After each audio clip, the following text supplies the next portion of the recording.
Сіздерге микрофонды ұсынамыз. Келесі. Ассаламу алейкум. Бүгінгі тоға келген қонақтар.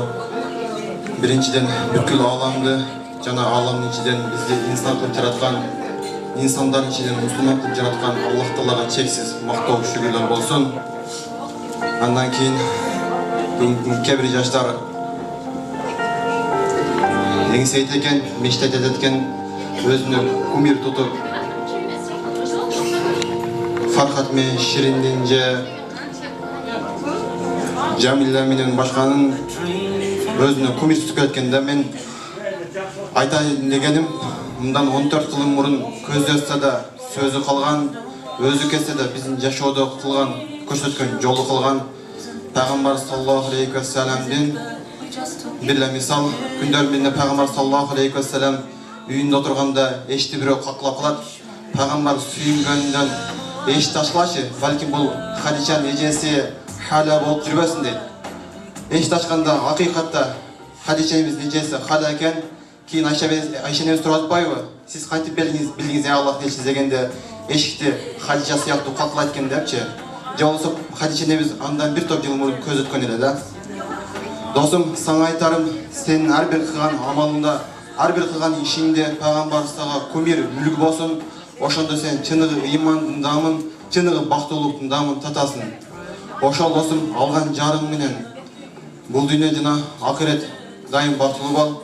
Жана силерди ушул күндү эңсеп, ушул күндү күтүп жүргөн, силердин кичинеңерден чоңойткон жана дуа кылып, үшүнчү күнгө үмүт кылып келген Айшене силерге ар дайым оол кызыңыздын кызматын көрүп, ар дайым үйүңүздүн төрүндө оол кызыңызды көрүп жүрөгүңүздү тилектешпиз. Ассаламу алейкум, урматтуу бүгүнкү Актойдун күбөлөрү жана ушул күнгө себепкер болгон биринчи себепкер Айшене сиздер. Эгер сиздер болбосоңуздар, мындай жерде жары көрүшпөйт элек, мындай той болбойт эле. Ушунча даражага жеткирип, тарбиялап өстүргөн сиздерге рахмат. Аллах Таала эки дүйнө бактылуулук берсин. Келиниңиздин ысык чайын ичип, күйөө балаңыздын сыйын көрүп, түбөлүк бактылуу болуп, ошол менен чогуу бактылуу болуп жүрүңүздөр. Эч качан сиздерди уят кылбаган күйөө бала, келин болбосун.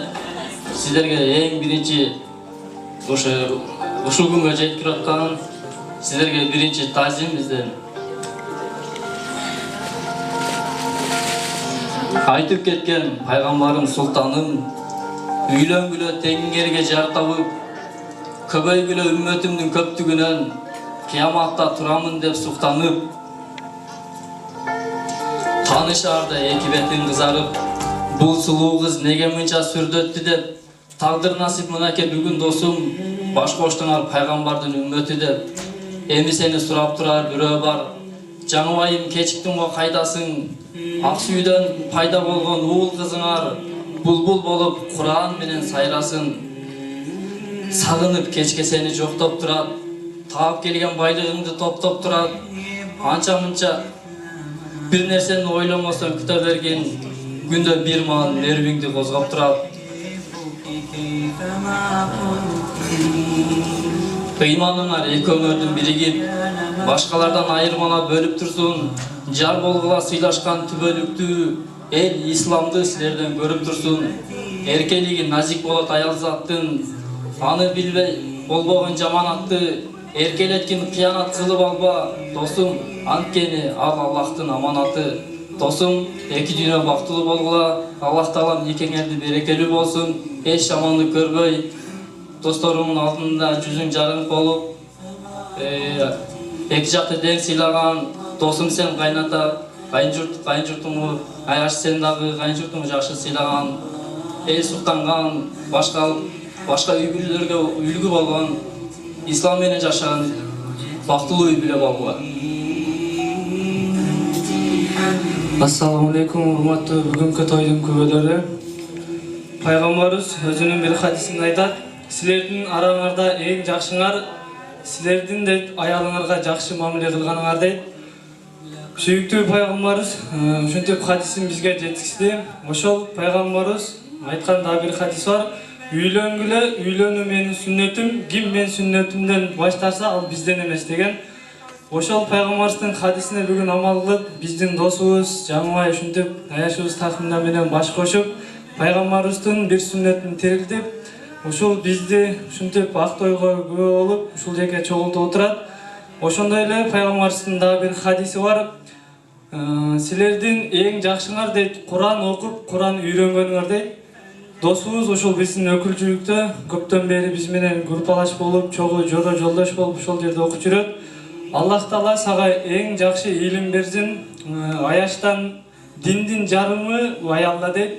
Иншалла аяш сага үйрөтүп, сен дагы аяшка үйрөтүп, ислам динин эң жогорку деңгээлге жеткизген, эң таква салих инсандардан болууңарды каалайбыз.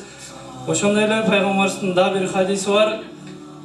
Силердин бейишиңер энелердин таман астында дейт.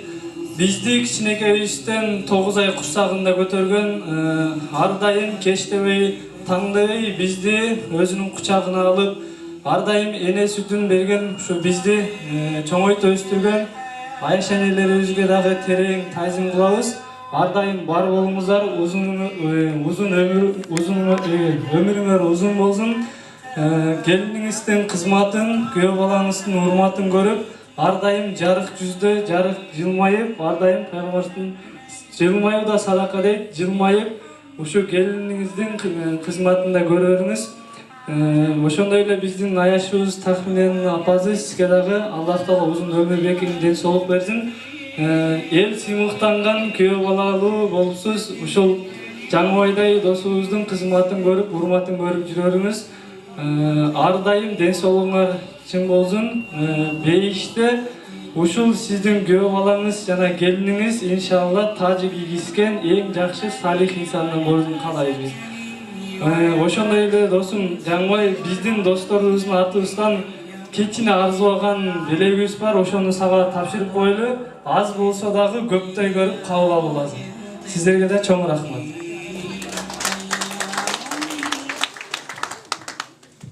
Рахмат. Алла ыраазычылыгын сиздерге билдирген болсун. Достуктун каны бирге, жаны бирге, достуктун аты улук бардык жерде дейт. Оңундай татынакай дин туткан, биргеликте барыңыздар менен ислам динин үйрөнүп жаткан чыныгы достор дал ушул жерде чыгып отурат. Эгерде сөздөрү барыңыздарга жаккан болсо, мүмкүн болсо бир кол чаап бериңиздер.